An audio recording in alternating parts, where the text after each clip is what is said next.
So good morning guys. तो चलिए start करते हैं आज के यानी कि 3 मई के इंपॉर्टेंट करंट अफेयर्स को। तो इसमें पहला प्रश्न देखिए क्या है कि अभी हाल ही में भारतीय सेना की उत्तरी कमान का general officer commanding in chief किसे नियुक्त किया गया है। तो सही उत्तर हो जाएगा प्रतीक शर्मा को। तो अभी लेफ्टिनेंट जनरल प्रतीक शर्मा इनको भारतीय सेना की उत्तरी कमान का general officer commanding in chief के रूप में भी नियुक्त किया गया है।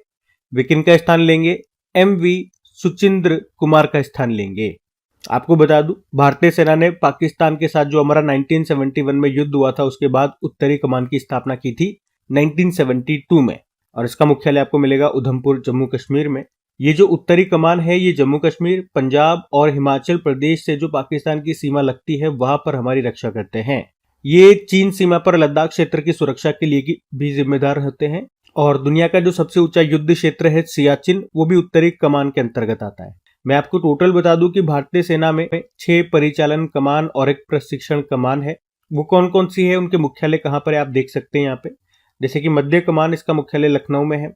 पूर्वी कमान कोलकाता में, पश्चिमी कमान चंडी मंदिर हरियाणा, दक्षिणी पश्चिम कमान जयपुर में, उत्तरी कमान उधमपुर जम्मू कश्मीर, दक्षिण कमान पुणे महाराष्ट्र, और प्रशिक्षण कमान आपको मिलेगा शिमला हिमाचल प्रदेश में। आप जानते हो वैसे हमारे थल सेना प्रमुख कौन है? उपेंद्र द्विवेदी हैं। नौसेना प्रमुख कौन है? दिनेश त्रिपाठी हैं। और वायुसेना प्रमुख कौन है? अमरप्रीत सिंह है। ठीक है, ये सब ध्यान में रखना। अगला प्रश्न देखते हैं। फिर अगले प्रश्न देखो, अगला प्रश्न भी इंपॉर्टेंट मार्क कर लो इसे, कि अभी हाल ही में केंद्रीय मंत्रिमंडल ने जाति आधारित जनगणना को मंजूरी दे दी है। तो पूछ रहे हैं आखिरी बार ये जो जनगणना है, जाति आधारित जनगणना, ये कब हुई थी लास्ट टाइम? तो आंसर हो जाएगा 1931 में। देखो शुरू से थोड़ा सा इतिहास अगर हम देखें तो हमारी जो जनगणना है, सेंसस है, वो कब शुरू हुआ था? 1872 में। किसके कार्यकाल में? Lord Mayo. लेकिन पूछे कि दशकीय आधार पर ये जनगणना कब शुरू हुई थी? तो 1881 में। किसके कार्यकाल में? Lord Ripon. और तब से लेके यानी कि 1881 से लेके 1931 तक की जो जनगणना थी वो जातीय जनगणना हुआ करती थी। तो इस तरह से हमने यही पूछा है प्रश्न में कि अंतिम बार जातिगत जनगणना ये कब हुई थी? तो 1931 में। और उसमें बताया गया था कि हमारे यहाँ पर कुल जातियां हैं 4147। फिर 1947 में तो हम आजाद हो गए थे, और 1941 में सेकेंड वर्ल्ड वॉर हो रहा था, उस कारण से जनगणना अधूरी रह गई थी।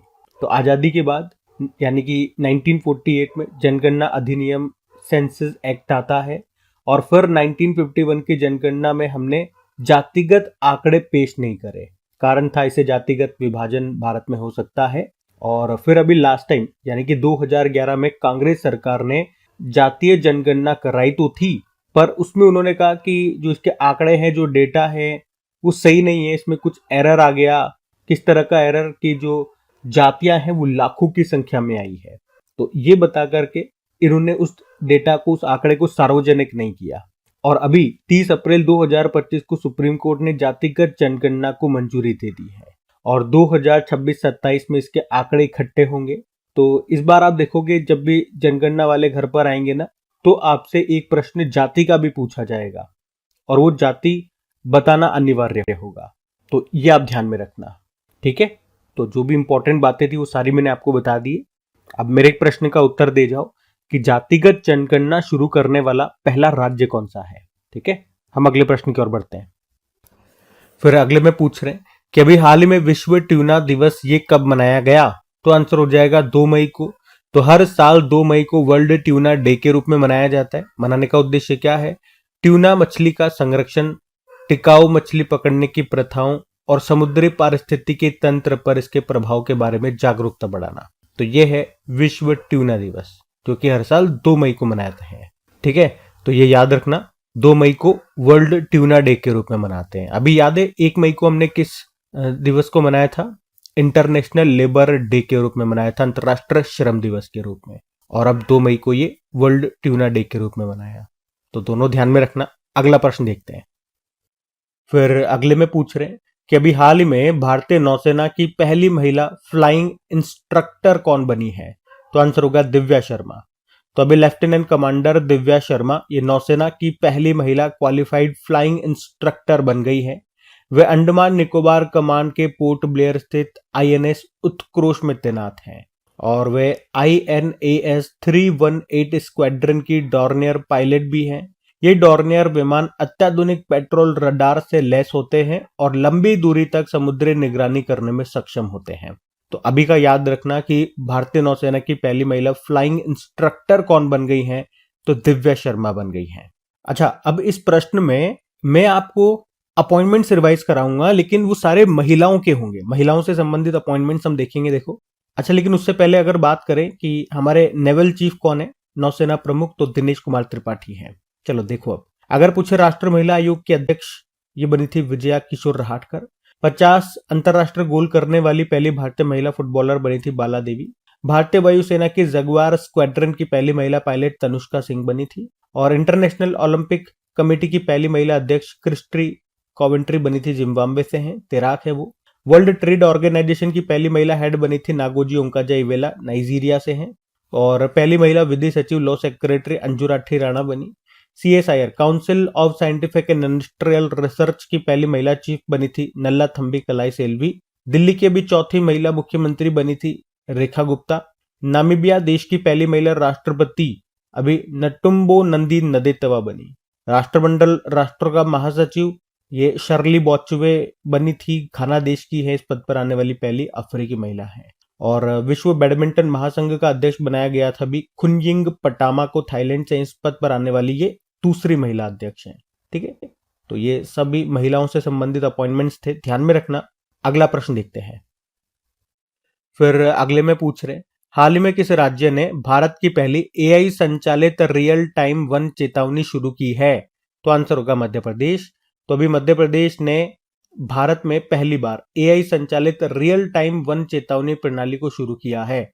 इसका उद्देश्य है वन संरक्षण में सुधार करना। ये प्रणाली भूमि अतिक्रमण, वनों की कटाई और वन क्षेत्रों में अन्य परिवर्तनों का पता लगाने के लिए सैटेलाइट डेटा, आर्टिफिशियल इंटेलिजेंस और मोबाइल आधारित फील्ड रिपोर्टिंग का उपयोग करती है। ठीक है, अब बात मध्य प्रदेश की है, मध्य प्रदेश बाद में देखेंगे, लेकिन अभी AI से संबंधित कुछ प्रश्न मैं आपको रिवाइज कराता हूं। जैसे कि देखो, अभी Jetson Orin Nano super generative AI super computer को लॉन्च किया एनवीडिया ने। डीपसीक AI ये चाइना का AI चैटबॉट हो गया। भारत की पहली AI यूनिवर्सिटी बनेगी महाराष्ट्र में। AI जनरेटेड बाल शोषण सामग्री को अपराध घोषित करने वाला पहला देश बन गया UK। 2025 में जो AI समिट है ये पेरिस में हुई। अगली बार, अभी ये तीसरा संस्करण हुआ, अगली बार जो चौथा संस्करण है वो भारत होस्ट करेगा। AI मॉडल मैग्मा का अनावरण किया था माइक्रोसॉफ्ट ने। और इलेक्ट्रॉनिक्स एंड IT मिनिस्ट्री ने इंडिया AI कंप्यूट पोर्टल और डेटा सेट प्लेटफॉर्म AI कोष को लॉन्च किया। और भारत AI मिशन ये मार्च 2024 में शुरू हुआ था और उसके लिए बजट रखा था 10,371.92 करोड़ रुपए 5 सालों के लिए। माइक्रोसॉफ्ट ने बारामती महाराष्ट्र में AI आधारित प्रोजेक्ट फार्म वाइब्स लॉन्च किया था। और AI क्लाउड है वायु, इसको बनाया है टाटा कम्युनिकेशन ने। हरियाणा ने नागरिक सेवाओं के लिए AI चैटबॉट सारथी को लॉन्च किया है। और 7th generation AI chip Ironwood launch किया गूगल ने। हार्वर्ड के AI फॉर गुड हैकाथॉन में किस भारतीय AI परियोजना ने प्रथम पुरस्कार जीता? तो आंसर होगा मेघा AI प्रोजेक्ट ने। अच्छा, ये तो मैंने आपको AI से संबंधित प्रश्न बताए। हमारे प्रश्न का उत्तर मध्य प्रदेश था, तो मध्य प्रदेश भी लेकर के चलता हूं मैं आपको। ये रहा मैप में MP। कैपिटल भोपाल हो गई है, मुख्यमंत्री है मोहन यादव, गवर्नर है मंगूभाई छगनभाई पटेल। पक्षी हो गया दूधराज, वृक्ष है बरगद का, खेल है मल्लखंभ, पुष्प है सफेद लीली और मछली हो गई महाशील। ठीक है, तो मध्य प्रदेश के इतने तो स्टैटिक याद रखना। हम अगले प्रश्न की ओर बढ़ते हैं। फिर अगले में पूछ रहे हैं, हाल ही में दुनिया की सबसे उम्र दराज महिला का भी निधन हो गया, नाम क्या है उनका? तो आंसर होगा इनाह केनाबारो। और अगर आपको याद हो तो इनके बारे में कई बार मैंने आपको बताया है। अभी कुछ समय पहले ही हमने पढ़ा था कि गिनीज वर्ल्ड रिकॉर्ड्स ने दुनिया की सबसे बुजुर्ग इंसान बनाया था ब्राजील की नन इनाह केनाबारो को, जो कि ब्राजील की एक नन थी। उनकी उम्र थी 116 वर्ष। और अभी कुछ ही दिनों बाद यानी कि 27 मई को ये 117 वर्ष की होने वाली थी, पर उससे पहले ही अभी इनका निधन हो गया। तो सिंपल से याद रखेंगे, अभी दुनिया की सबसे उम्रदराज महिला का निधन हो गया, नाम है इनाह केनाबारो। अब निधन वाला प्रश्न है, चलो कुछ और व्यक्तियों के नाम मैं आपको बताता हूं जिनका इसी साल निधन हुआ। जैसे कि मिलिंद रेगे, एनसाइक्लोपीडिया ऑफ मुंबई क्रिकेट इनको कहा जाता है। सुक्री बोम्मागुड़ा, कर्नाटक के हलक्की वोक्कलिगा समुदाय की प्रसिद्ध लोक गायिका थी। उन्हें समुदाय के लोक परंपराओं का चलता फिरता विश्व कोश कहा जाता था, निधन हो गया। और दुनिया की सबसे बुजुर्ग ओलंपिक गोल्ड मेडलिस्ट एग्नेस कैलेटी का निधन हो गया, वे हंगरी से थी। फ्रांसीसी भारतीय संस्कृत विद्वान थे डॉक्टर पियरे सिल्वे, निधन हो गया, 2024 में पद्मश्री मिला था। पूर्व मुख्य वैज्ञानिक सलाहकार थे डॉक्टर आर चिदम्बरम, निधन हो गया। वैसे वर्तमान में कौन है हमारे मुख्य वैज्ञानिक सलाहकार? अजय कुमार सूद है। और डॉक्टर के एम चेरियन हृदय रोग विशेषज्ञ थे। 1975 में भारत की पहली सफल कोरोनरी धमनी बाईपास सर्जरी की थी। पद्मश्री 1991 में मिला था इनको, निधन हो गया। नामीबिया देश के पहले राष्ट्रपति सैम नुजुमा का भी निधन हो गया। ओडिसी नृत्य के जनक थे मायाधर राउत का निधन हो गया। और गोदावरी सिंह काष्ठकला लकड़ी के खिलौने बनाने से संबंधित थे, निधन हो गया। 2024 में इनको भी पद्मश्री मिला था। ठीक है, तो ये कुछ नाम हमने आज रिवाइज करे, ध्यान में रखना। अगला प्रश्न देखते हैं। फिर अगले प्रश्न में पूछ रहे हैं कि 2025 केयरेज राज्य रैंकिंग में बड़े राज्यों की श्रेणी में किसने शीर्ष स्थान हासिल किया है? तो आंसर होगा महाराष्ट्र। केयरेज राज्य रैंकिंग 2025 की हम बात कर रहे हैं, इस बार ये इसका दूसरा संस्करण है। तो ये जो रैंकिंग है ये राज्य की अर्थव्यवस्था, infrastructure, financial growth, social governance और पर्यावरण जैसे 7 पैमानों के आधार पर यह रैंकिंग जारी करता है। तो इसमें 2 कैटेगरी, बड़े राज्यों की कैटेगरी और छोटे राज्यों और नॉर्थ ईस्ट स्टेट्स। तो बड़े राज्यों में अगर पूछ रहा है तो पहले स्थान पे महाराष्ट्र है, इसमें दूसरे स्थान पे गुजरात है, तीसरे स्थान पे कर्नाटक है। वहीं छोटे राज्यों में और नॉर्थ ईस्ट स्टेट्स की अलग कैटेगरी है, इसमें पहले स्थान पे या टॉप पर किसको रखा है? गोवा को रखा है। केयरेज राज्य रैंकिंग की हम बात कर रहे हैं कि कौन सा राज्य अपनी कितनी केयर करता है, उसके 7 फैक्टर हैं, उसके आधार पर यह रैंकिंग जारी की गई है। अब रैंकिंग वाला इंडेक्स वाला प्रश्न है, चलो 2025 के कुछ इंपॉर्टेंट इंडेक्सेस आपको रिवाइज करवाते हैं। देखो, अगर पूछे कॉफी उत्पादन के मामले में भारत विश्व में कौन से स्थान पर है? 7वें स्थान पे, टॉपर ब्राजील है, भारत में टॉप पे कर्नाटक है। ग्लोबल फायर पावर इंडेक्स में भारत 4थे स्थान पर है, पर अमेरिका है। नीति आयोग के पहले राजकोषीय स्वास्थ्य सूचकांक में पहले स्थान पर उड़ीसा है। अंतरराष्ट्रीय वायु परिवहन संघ की रिपोर्ट के अनुसार भारत को वैश्विक घरेलू उड़ान भार रैंकिंग में पहला स्थान मिला। Global lead green building 2024 ranking में भारत तीसरे स्थान पर है, टॉप पर चाइना है। भ्रष्टाचार धारणा सूचकांक करप्शन परसेप्शन इंडेक्स में भारत 96 पे है, टॉप पे डेनमार्क है। पंचायत हस्तांतरण सूचकांक में टॉप पर कर्नाटक है, panchayat devolution index. Global terrorism index में भारत 14वें स्थान पर है, टॉप पर बुर्किना फासो हो गया। वर्ल्ड हैप्पीनेस इंडेक्स में भारत 118वें स्थान पर है, टॉप पर फिनलैंड है।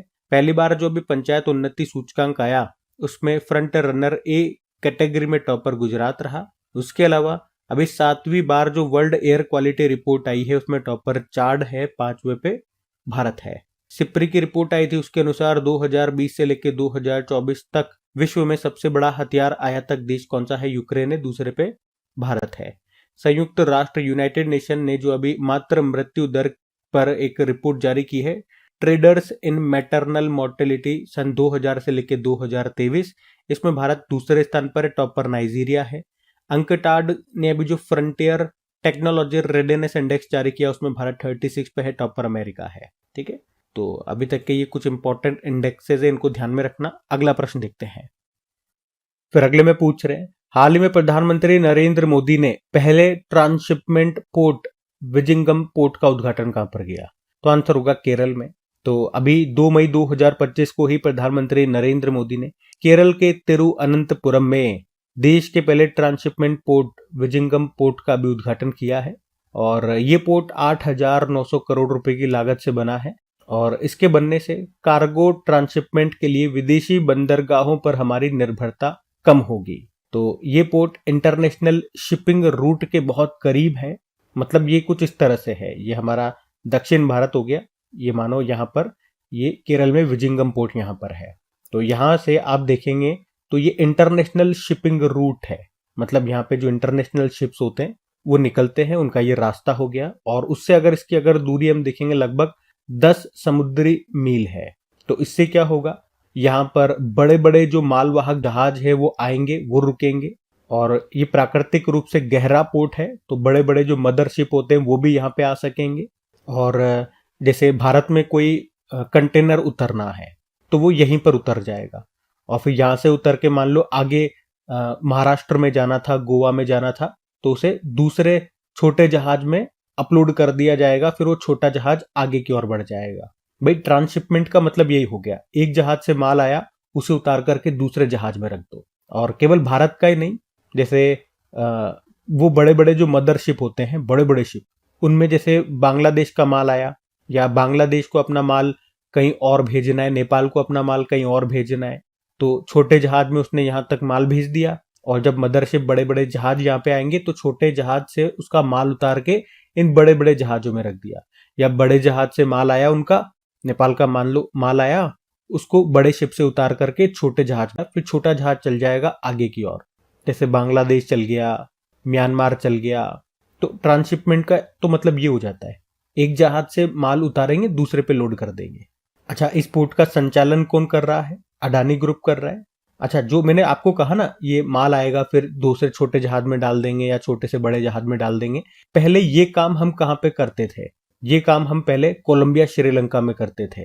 तो उसका हमें पेमेंट भी करना होता था, क्योंकि हम उनके पोर्ट को, उनके बंदरगाह को यूज कर रहे हैं या वहां से माल लेकर के आ रहे हैं, तो हमें बहुत महंगा पड़ जाता था। तो ये भी बेनिफिट हमें होने वाला है। तो याद रखेंगे, ये देश का पहला ट्रांसशिपमेंट पोर्ट है, विजिंगम पोर्ट इसका नाम है, जो आपको मिलेगा केरल में। ट्रांसशिपमेंट मतलब मैंने आपको समझा दिया। कुछ और पोर्ट, कुछ और बंदरगाह जो न्यूज में रहे थे, मैं आपको रिवाइज कर रहा हूं। एक तो वदावन पोर्ट याद रखना, ये महाराष्ट्र के पालघर जिले में बन रहा है। मोदी जी ने अभी इसका फाउंडेशन स्टोन रखा था। वर्ल्ड बैंक ने जो कंटेनर पोर्ट परफॉर्मेंस इंडेक्स 2020 जारी किया था, उसमें टॉप इंडियन पोर्ट विशाखापत्तनम था, जो कि पूरी सूची में 19वें स्थान पे था। चाबाहार पोर्ट आपको ईरान में मिलेगा, और इसमें जो शाहिद बेहस्ती टर्मिनल है उसको भारत ने 10 सालों के लिए लीज पे ले लिया। सितवे पोर्ट म्यांमार में मिलेगा, कांके संथुराई पोर्ट श्रीलंका में, पारादीप पोर्ट उड़ीसा में, दार एस सलाम पोर्ट तंजानिया में, हाइफा पोर्ट इजराइल। भारत की पहली एकीकृत कृषि निर्यात सुविधा ये शुरू हुई जवाहरलाल नेहरू पोर्ट में। मोंगला पोर्ट बंदरगाह में है, ग्वादर पोर्ट पाकिस्तान में है, चीन ने बनाया। विजिंगम पोर्ट आ गया केरल में। आज हमने पढ़ा, भारत का पहला पूर्ण रूप से विकसित गहरे पानी का ट्रांसशिपमेंट पोर्ट हो गया ये। और वित्त वर्ष 2025 में कार्गो हैंडलिंग में टॉप स्थान पर रहा था पारादीप पोर्ट, जो उड़ीसा में है।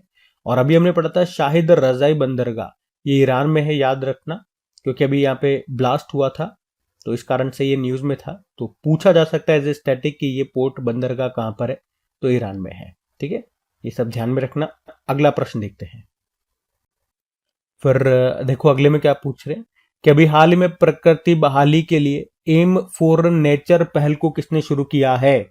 तो आंसर होगा फूड एग्रीकल्चर ऑर्गेनाइजेशन ने। तो अभी फूड एंड एग्रीकल्चर ऑर्गेनाइजेशन ने इकोसिस्टम रिस्टोरेशन यानी कि पारिस्थितिकी तंत्र बहाली प्रयासों की निगरानी और रिपोर्टिंग को बढ़ाने के लिए अभी से शुरू किया है। ये एक वैश्विक कार्यक्रम है। तो इसका उद्देश्य क्या है? 2030 तक 30% खराब हो चुके पारिस्थितिकी तंत्र को बहाल करने की दिशा में देशों की प्रगति को ट्रैक करने में मदद करना। और यूके इसे फंड कर रहा है, यूके इसे वित्त पोषित कर रहा है, फंड दे रहा है। कितना? 7 मिलियन पाउंड, यानी कि लगभग 9 million US dollar. Food agriculture organisation की बात करें, स्थापना होती है 16 अक्टूबर 1945, इसीलिए तो 16 अक्टूबर को वर्ल्ड फूड डे मनाते हैं। हेडक्वार्टर रोम इटली में हो गया। डायरेक्टर जनरल हैं क्यू डोंगू और सदस्य देश 194 है। ध्यान रखना। अगला देखते हैं। पर अगले में देखो क्या पूछ रहे हैं कि अभी हाल ही में हमारे जो गृह मंत्री अमित शाह, इन्होंने बोडोफा उपेंद्र नाथ ब्रह्मा की कितने फुट ऊंची प्रतिमा का भी अनावरण किया? तो आंसर होगा 9 फुट। तो अभी गृह मंत्री अमित शाह ने नई दिल्ली में बोडोफा उपेंद्र नाथ ब्रह्मा की अभी 9 फुट ऊंची प्रतिमा का अनावरण किया है, और उनके सम्मान में एक सड़क और रोटरी का नाम भी रखा है। बोडो समुदाय के एक सम्मानित नेता थे ये बोडोफा उपेंद्र नाथ ब्रह्मा, जिन्हें आदिवासी पहचान, अधिकारों और सांस्कृतिक संरक्षण के लिए उनके अहिंसक संघर्ष के लिए जाना जाता था। बोडोफा का मतलब होता है बोडो का पिता, यानी कि बोडो समुदाय का पिता। तो ये आप ध्यान में रखना। 9 फुट इनकी ऊंची प्रतिमा का भी नई दिल्ली में उद्घाटन किया अमित शाह ने। तो बाकी ये थी आज की हमारी करंट अफेयर्स की क्लास। कमेंट करके जरूर बताइएगा सेशन आपको कैसा लगा। अच्छा लगा हो तो इसे दोस्तों के साथ में शेयर जरूर कीजिएगा। वीडियो को लाइक नहीं करा तो लाइक कर देना ना। बाकी इनकी क्विज आपको मिल जाएगी कहां पर? अपनी क्रिक एग्जाम एप्लीकेशन पे, जहां पे आप इसकी प्रैक्टिस कर सकते हैं। सभी क्वेश्चंस की PDF आपको डेली मिल ही जाती है। पीडीएफ अब टेलीग्राम पे भी आपको मिलती है। टेलीग्राम एप्लीकेशन का लिंक नीचे डिस्क्रिप्शन बॉक्स में गिवन है, या एप्लीकेशन को आप डायरेक्ट गूगल प्ले स्टोर से इंस्टॉल कर सकते हैं। तो चलो अभी कल के करंट अफेयर्स का भी हम क्विक रिवीजन कर लेते हैं और सेशन एंड करते हैं। तो कल पहला प्रश्न पूछा था, भारतीय वायुसेना के नए उप प्रमुख कौन बन गए? नर्मदेश्वर तिवारी। फिर पूछा कि अभी 1 मई को प्रधानमंत्री नरेंद्र मोदी ने पहले वेव्स शिखर सम्मेलन का उद्घाटन कहाँ किया? मुंबई में। फिर पूछा था, प्रोजेक्ट कुइपर के तहत ब्रॉडबैंड इंटरनेट के लिए 27 उपग्रहों का पहला बैच किसने लॉन्च किया? अमेजन ने। और अंतर्राष्ट्रीय श्रम दिवस मनाया 1 मई को। 20वें एशियाई खेलों में किस खेल को पहली बार शामिल किया गया? Mixed martial art. सीबीआई ने किस ऑपरेशन के तहत अंतर्राष्ट्रीय ऑनलाइन बाल यौन शोषण नेटवर्क को ध्वस्त कर दिया? Operation hawk. और पहली एशियाई अंडर 15 और अंडर 17 एशियाई मुक्केबाजी चैंपियनशिप 2025 कहां पर आयोजित की गई? अम्मान, जॉर्डन के अम्मान में। चर्चा में रहा प्रवाह पोर्टल का संबंध किससे है? आरबीआई। और एक्सियोम स्पेस का सीईओ बनाया गया है तेजपाल भाटिया को।